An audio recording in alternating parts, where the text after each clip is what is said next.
Foreign Minister Penny Wong is putting on her shocked face at finding out about allegations that staff of the United Nations Relief and Works Agency, or UNRWA, which is for Palestinian so-called refugees, were actually helping to slaughter, rape and kidnap Jews in the Hamas attack on October 7 that started this war with Israel. She announced that she has temporarily paused handing out the $6 million she promised UNRWA just 2 weeks ago.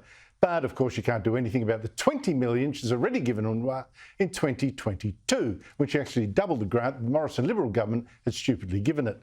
But this UN organisation, UNRWA, itself last week admitted it had to now sack 9 of its staffers, many of them teachers, and investigate a couple more.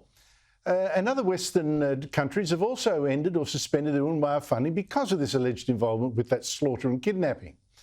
Now, Wong has known for years of allegations that our money to UNRWA is being hijacked by supporters of Hamas, a terrorist group. Palestinian teachers employed by UNRWA have repeatedly been caught preaching Jew hatred and using, for instance, atlases showing Israel literally wiped off the map. No name for Israel there. In 2016, the documentary UNRWA Road to Terror even showed Palestinian children explaining what they were being taught in these UNRWA schools. إن الصهيونية هم أعدائنا وهم أهم شيء لازم يسوي فيهم عملية. يعني إنهم بيعلمونا بالمدرسة إنهم إرهابيين بيحكوا لنا عن اليهود إنهم هذول مش منيح وهذول بقتلوا قاعدين بشبابنا. بيحكوا لنا هذول غدارين. وبيحكوا لنا إنه هذول بغدرونا وهذول مش منيح.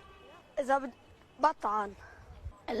عمليات الدعس عمليات الطعن ايش اكيد هدول العمليات ترفع الراس ولفلسطين اذا بدك بطلع بستشهد عادي. And last November, it got worse, you see. The lobby group UN Watch proved that 20 UNRWA teachers and other staff celebrated that October 7 massacre of Jews on social media accounts, praising the killers as heroes.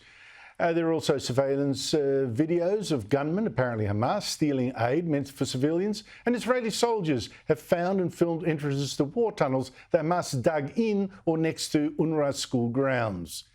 Yet just 2 weeks ago, after all that, Wong still promised UNRWA yet another $6 million. Joining us, the country's top foreign affairs writer, Greg Sheridan, the Australian. I'm delighted to say he'll be back as a regular on this show every Monday. Greg, how could Penny Wong have ignored all those signs and still handed out millions? And now, oh, I'm shocked. Well, Andrew, it's great to be with you. And look, I think we've been very ill-advised to give any money to UNRWA. I don't understand why Australian taxpayers have to give money to UNRWA. The Morrison government explained it to me as basically trying to buy off Muslim opinion in Southeast Asia. This was a bit of sort of Dane Geld to the Indonesians. You know, you might not like our boats policy, but here we're giving money to your Palestinian mates. But honestly, this organisation, so the allegation that they actively participated in the most profane and distressing and hideous terrorist outrage we've ever seen is, of course, something new. But we have known for years that they preach anti-Semitism. As the little boy said in that video, they teach us about Jews, they are bad people, we are to hate them. They've been preaching anti-Semitism for a long time. They are a disgusting agency. They've set up with an anti-Semitic brief. They hate Israel. They perpetuate everything that's wrong with that conflict. It's absolutely right that some aid has to go to the people of Gaza. Absolutely right. But the United Nations is a corrupt and generally wicked body, and this is its worst agency. Absolutely. Pausing is not sufficient. Pausing our aid, cutting it is.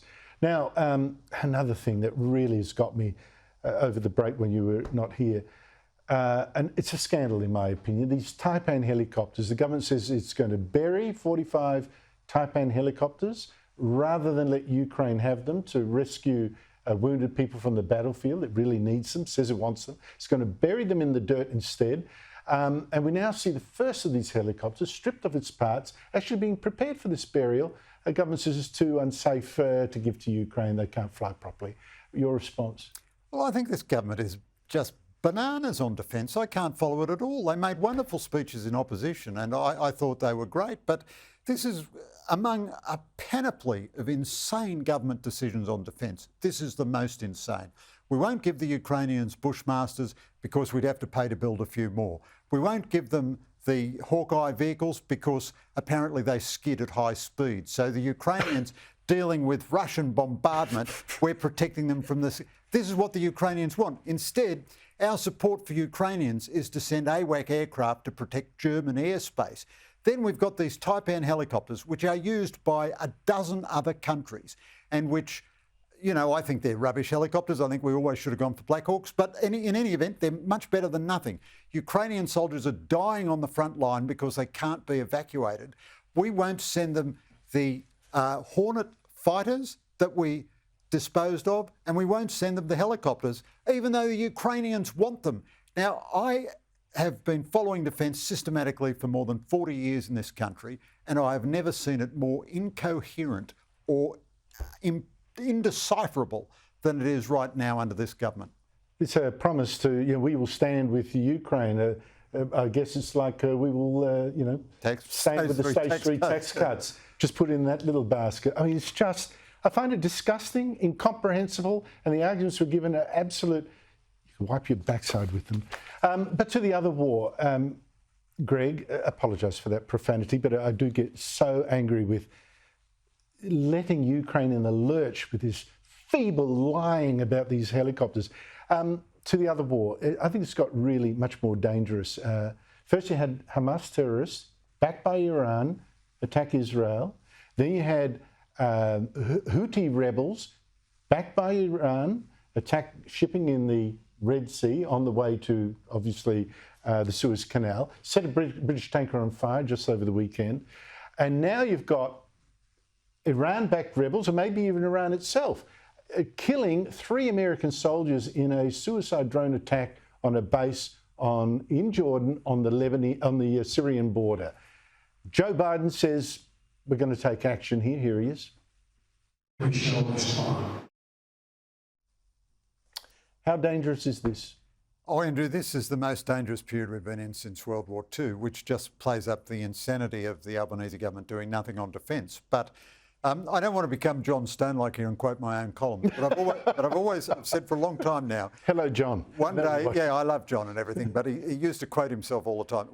One day, if we have a simultaneous crisis with Russia, Iran and China, we can't cope. The West is in desperate existential trouble.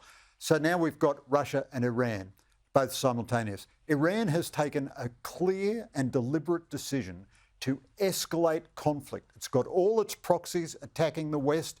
All of our enemies have worked out how to do grey zone conflict and conflict with proxies or with their own folks disguised in non-uniforms or whatever, which means that we never retaliate. Nobody in the West is doing anything significant to beef up their own defence capabilities, not even the Americans, not even the Brits.